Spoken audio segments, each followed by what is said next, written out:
সে পিতা মাতার যে কত বেদনা, কত ব্যথা, সে সন্তান হারানোর কষ্ট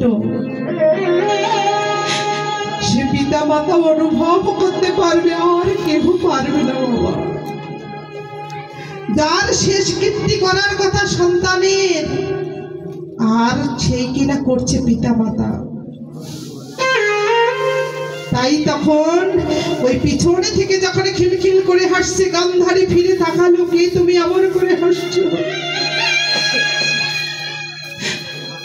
আমার ভগবান শ্রীকৃষ্ণ কে বলছে, গায়ে হাত দিয়ে বলছে, পিসিমা, ও পিসিমা, কৃষ্ণ তুমি এসেছো? হ্যাঁ পিসিমা।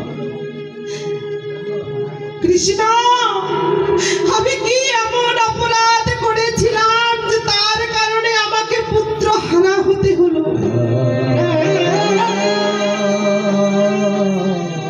আমার পুত্রকে তুই মেরে ফেললি,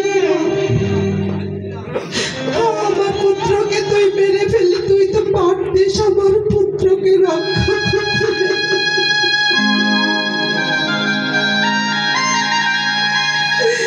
অত্যন্ত একটি পুত্র তো আমার জন্য রাখতে পারতে, যে আমার কিনা শেষ দিনের কার্য করত।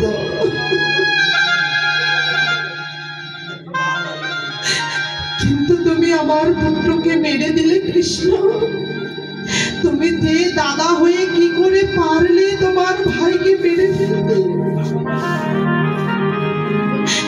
আমার কৃষ্ণ বলল, পিসিমা, আমি কাউকে মারি না, আমি শুধু সৃষ্টি করতে জানি, আমি শুধু সৃষ্টি করতে জানি, শিক্ষা দিতে জানি, কিন্তু আমি মারতে পারি না পিসিমা।